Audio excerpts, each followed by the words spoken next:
आप सबों का लिविंग हैप्पी में मैं नरेंद्र कुमार सहृदय स्वागत करता हूं। मित्रों, आज रिलैक्सेशन आसना की सीरीज में ही आज हम 5th एपिसोड में देखने जा रहे हैं मकर आसन, जिसे क्रोकोडाइल पोज भी कहते हैं। यह उनके लिए बहुत ही लाभदायक होने वाला है जो लोग already slip disc, sciatica, lower back pain या किसी भी और तरह के स्पाइनल डिसऑर्डर से सफर हो रहे हों, तो इसका अभ्यास जरूर करें। आप गौर से देखिए, सीखिए और नियमित अभ्यास में इसे अवश्य लाइए। यह बड़ा ही सरल है मित्रों। तो आइए इस मकरासन की शुरुआत आप हमारे साथ कीजिए।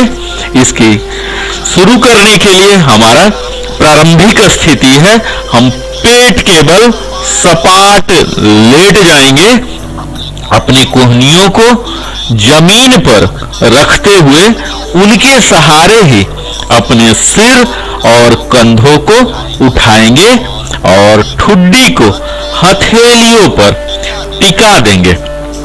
अपने स्पाइन को अत्यधिक लाभ पहुंचाने के लिए कोहनियों को एक साथ हमें रखना चाहिए। गर्दन पर दबाव की अधिकता को कम करने के लिए कोहनियों को थोड़ा सा अलग कर सकते हैं। इस मकरासन में प्रमुखतः 2 बिंदुओं पर प्रभाव महसूस होता है। पहला तो गर्दन है और दूसरा है पीठ का निचला भाग।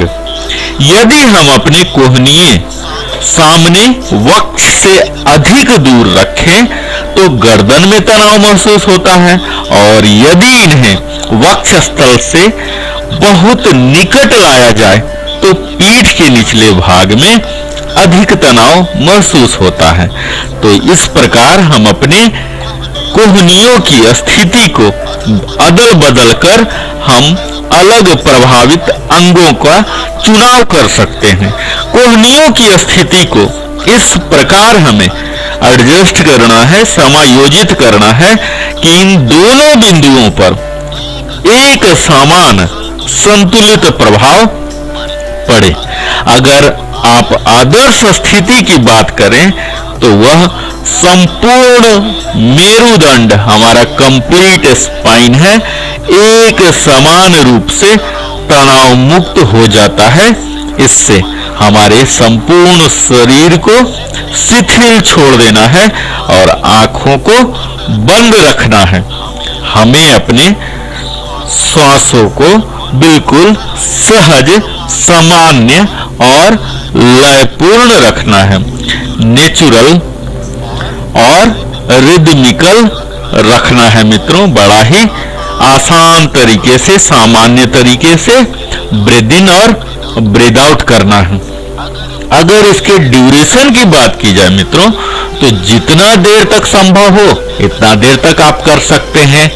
यानी कि जितना ज्यादा आप पीड़ित हैं इन सभी बीमारियों से, इतना ज्यादा करेंगे, जल्दी छूटेगा, पूर्णतः रोग मुक्त हो जाएंगे।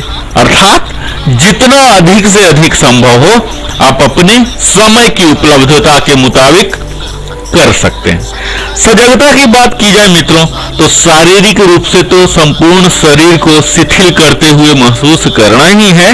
अपने श्वसन क्रिया पर ध्यान देना है और पीठ के निचले भाग पर विशेषकर हमारे एकाग्रता को कायम रखना है, और इसके साथ ही श्वासों की गिनती भी करते जानी है।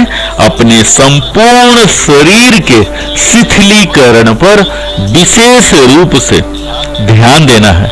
मित्रों, यह भी ध्यान देना है कि जिन्हें पीठ या मेरुदंड की बहुत ज्यादा शिकायत है, वे सांस लेते समय अपनी सजगता को स्पाइन में रखें, मेरुदंड में पुच्छ स्थिति से गर्दन तक, और श्वास छोड़ते समय गर्दन से पुच्छास्थि तक घुमाएं। इस तरह से आपको घुमाना है मित्रों, तभी हम भरपूर फायदा उठा सकते हैं। हम अपने मणिपुर चक्र को भी एक्टिवेट कर सकते हैं। यहाँ पर हमें यह भी कल्पना करना है कि मेरुदंड में श्वास ऊपर नीचे ठीक उसी प्रकार आवागमन कर रहा है जैसे कांच की एक नली में पारा ऊपर नीचे होता है। इस प्रक्रिया को इस क्षेत्र में हमारे जो स्वास्थ्य वर्धक शक्ति है इनको एक्टिवेट कर देता है। हीलिंग एनर्जी जो है इस संपूर्ण एरिया में हमारे एक्टिवेट कर देते हैं। तनाव के कारण पीठ के निचले भाग में होने वाले दर्द से आराम के लिए उस क्षेत्र में हमें अपने एकाग्रता को बढ़ाना है और महसूस करना है मित्रों कि प्रत्येक श्वास प्रश्वास में इनहेल और एक्सेल के साथ वह फैलकर विश्रांत और तनाव मुक्त हो रहा है। हर एक्सपेंशन में हमें उस पर कंसंट्रेट करना है और सकारात्मक दृष्टिकोण रखते हुए यह सोचना है कि इसके सारे दर्द दूर हो रहे हैं, हिलअप हो रहे हैं। हमें अपने अवेयरनेस को आध्यात्मिक रूप से रखने के लिए मणिपुर चक्र पर या नासिकाग्र दृष्टि कर सकते हैं। अगर इसके लिमिटेशन की बात की जाए, कंट्रा इंडिकेशन की बात की जाए मित्रों, तो पीठ की समस्या वाले आपको अगर बहुत ही ज्यादा दर्द हो रहा है तो इसका अभ्यास ना करें या मेडिकल प्रैक्टिशनर के सलाह पर ही करें। मित्रों, अभी तक हमने देखा इसके स्टेप्स, प्रोसीजर, मेथड, तो आइए कुछ हम बात कर लेते हैं इसके लाभ की।